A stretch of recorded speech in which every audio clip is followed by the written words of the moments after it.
boys and girls. Today I'm going to read you this story. It's a really great book, and I'm so glad that you're joining me. The name of the story is And Shira Imagined. Did you ever hear the word imagine or use your imagination? What does that word really mean?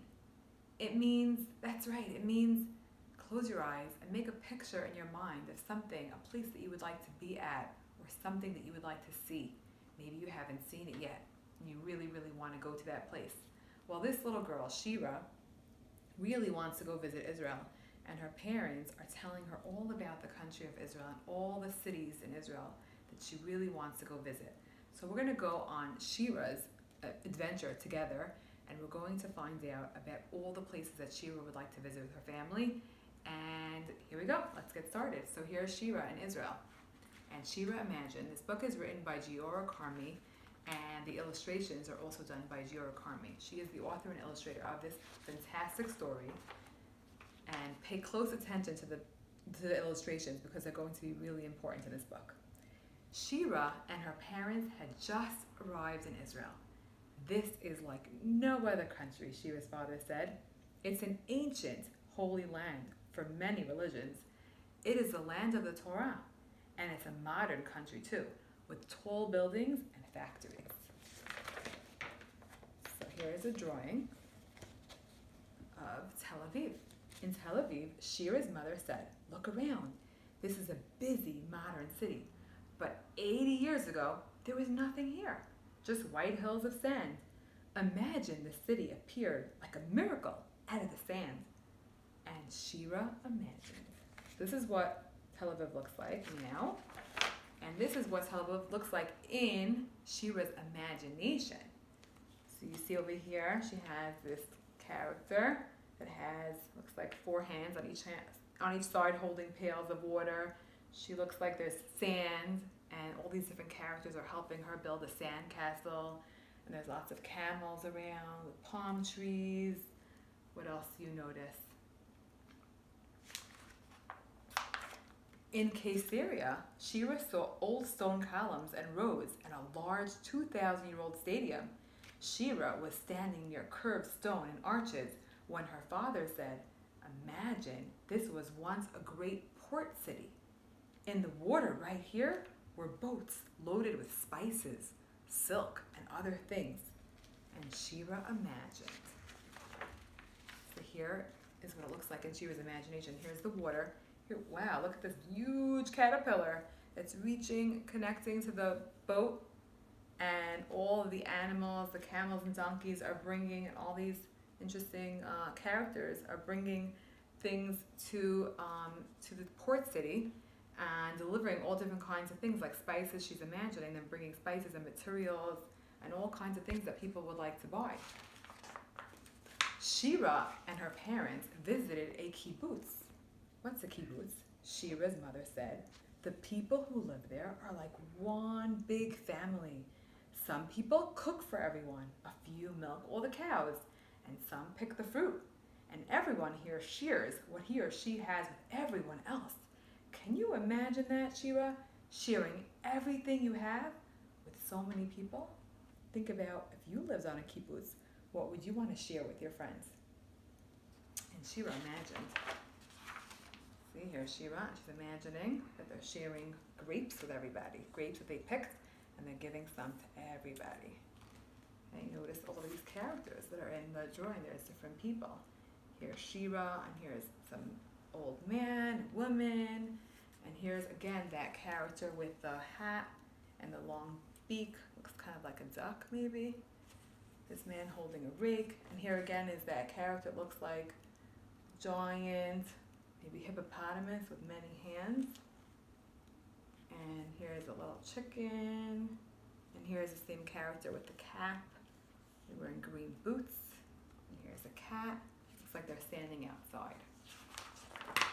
Shira and her family rode a tramway to the top of a steep cliff. Shira got off and looked at the remains of the old fortress.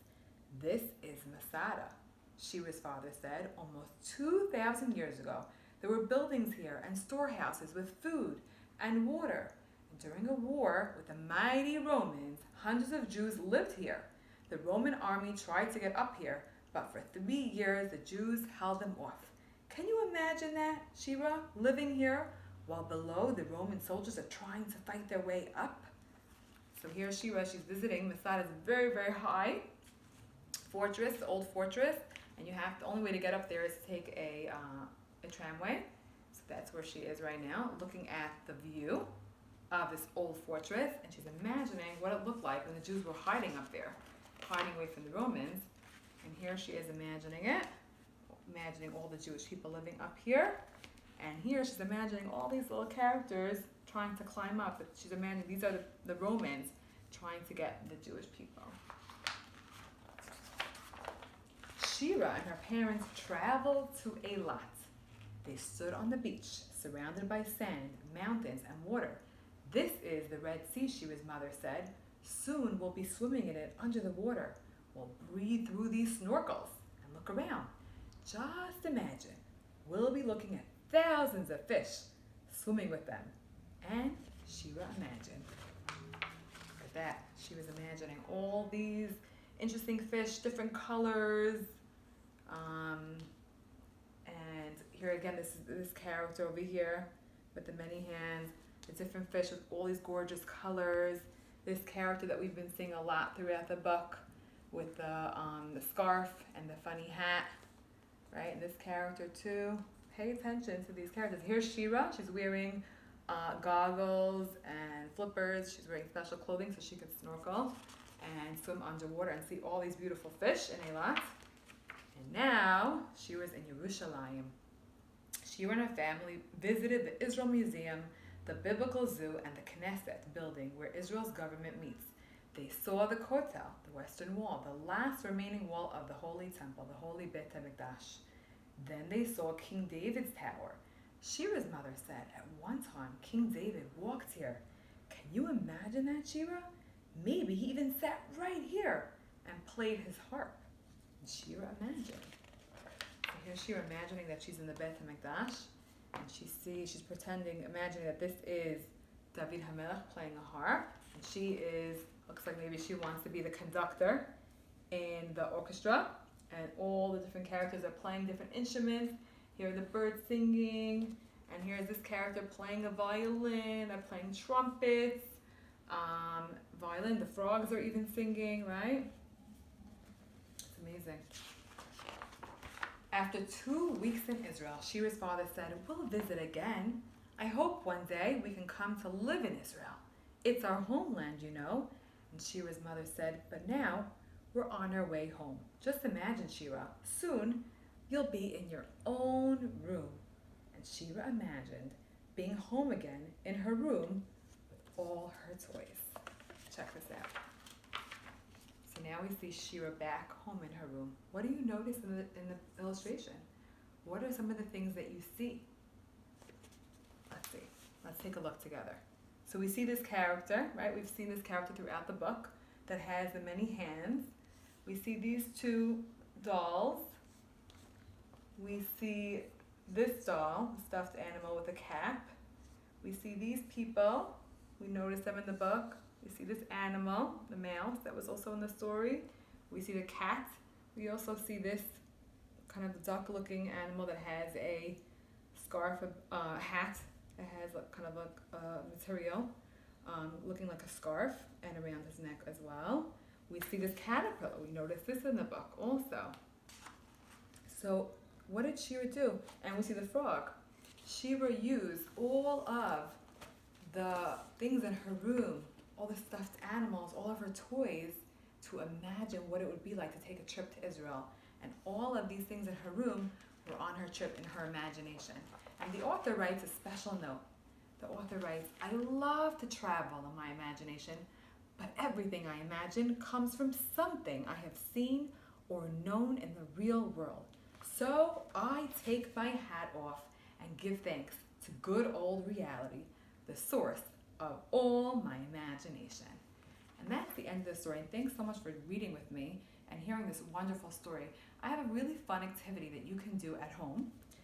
What you can do is ask your parents for the special piece of paper that I prepared for you. All they have to do is print it out, and you're going to write your name on top of the page. And then over here it says, I imagine. And I want you to take a moment and think about some of the places that you saw in this book today, some of the places in Israel. Maybe the Kotel, or maybe Tel Aviv, or maybe the port city, or the kibbutz, or Eilat, or the Bet HaMikdash, or the Kotel, which we have now in Israel. Maybe a place in Israel that you would like to visit. And I want you to write, I imagine, and then write about the place that you would like to visit in your imagination. And you could draw a picture of yourself, and then you could draw a picture of where in Israel you want to visit and what you think it would look like. And then you can ask your parent to take a picture of your writing and send it to your teacher and show her your wonderful work.